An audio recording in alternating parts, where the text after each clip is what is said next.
here we got Officer Mike Colantuno and his dog Ranger. I don't know, that's kind of weird, don't you think? Rangers. Kind of works out, a little friendly competition with inside the police department. Ranger's, what, 2 years old? Just about 2 years old. And this is Officer Bennett from the Department of Corrections here in Enfield. Actually all over the state. They work in all the prisons all over the state. And his dog, Rocco.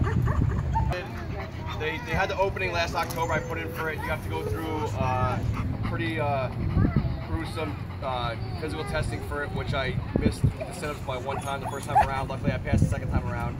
And started class last week of February. We had 6 feet of snow on the ground, and going there, not knowing what I had to do with him or what it even entailed, was absolutely berserk.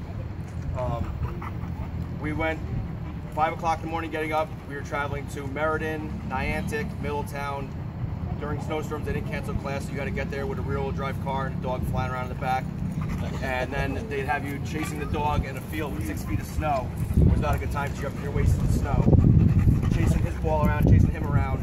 And before you brought him out of the car, they have you hook up to a fence with a leash and make believe your dog's there. So you're rewarding the dog, you're giving him commands. Then when they tell you, okay, break time, you unclip from the fence and you go jump in the snow piles with your invisible dog and play with them. And then once they feel like you're good with that, and they weed out the guys who can't give a good reward to their dog, then you start bringing your dog out, not till week 2 or 3, and start playing with the dog in week 2 or 3. And they try to embarrass you the best they can, so you feel belittled and you say, oh, I'm too good for this, I'm not ready for this, it's not what I thought it was. That weeds out some of the people that probably wouldn't be successful police dog handlers. And like Chris said, this is after, you know, being a police officer for 13 years, how long he was when he got his dog. So you already went through your academy where you're screamed at and yelled at, and now you're like, oh, I'm good, and you're going right back to day one again.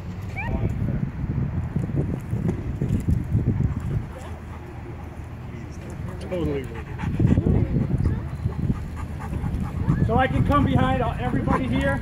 If I stand back here behind the crowd, he's just going to wait for me to make sure that I'm not assaulted. He's barking over there, so there's a little bit of a dog distraction, but he's focused on me. That's his job.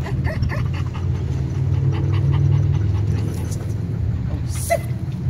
Bruin! Stay. Now you hear my voice change there? We use tone inflection. Dogs don't understand words, they understand your tone. Down. So they understand your tone, and they understand they don't understand the words you're saying, so we change our tone inflection. When we tell them to sit, we change it. They hear the high pitch sound in your voice, they know they got to sit, because that's the only time we use the high pitch sound. Praise can be done in any way, shape, or form. I like to think these dogs do what they do for us because they love us so much, but he really wants what's in my pocket, and that's small. All right? We're going to put a couple of these dogs up. We're going to have Officer Bennett go through some obedience and show you some of the things these dogs will learn, and we'll get to the fun part, which is the bite work. Anybody want to see them work and bite and stuff? All right.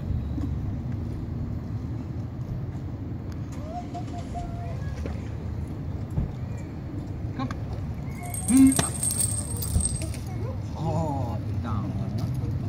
Yes. Nope. Now, as you can see, Officer Bennett's using different things. These dogs are trained in 3 different ways. They're trained in hand only. If you want silence and you don't want people to know you got a dog, they're used hand only, voice only, or hand and voice combined together.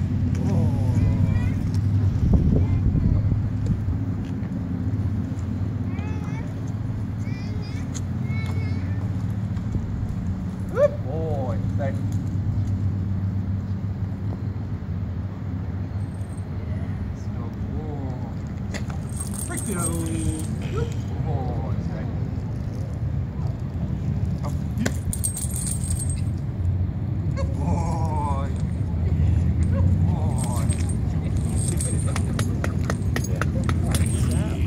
So as you can see, when he was given some of those obedience commands, there's one time, kind of jumped on that, but there's kind of one time as a canine handler and training your dog, because obviously these guys are trained to protect us.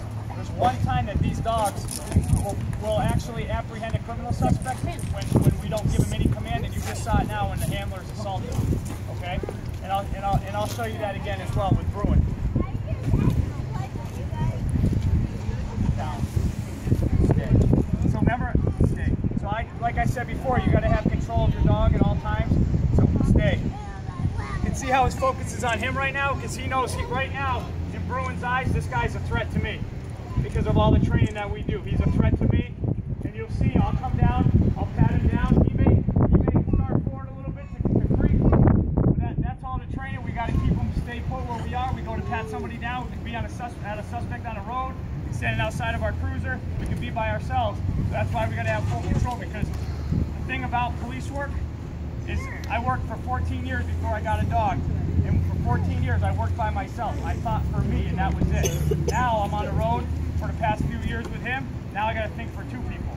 So that's the biggest thing, is you don't want to set your dog up for failure. So he knows he's a suspect, sir. Walk this way. Stay. Stop right there.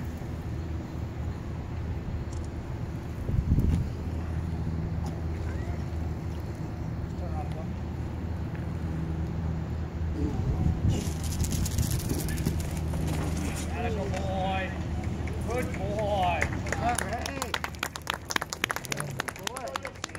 The guys on the bite like this, the dogs are on the bite, they stay on until we call them off. So we're in a building somewhere and they're on the second floor, the dog finds the guy on the second floor, and we get up there, we can get into the fight with the dog too.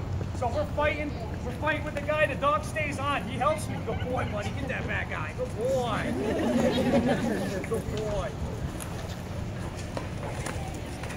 Down! Down! Down! No! Down! Back away from my dog, stay. So like I said, you yell at 2-year-olds, it's like yelling at 2-year-olds, stay.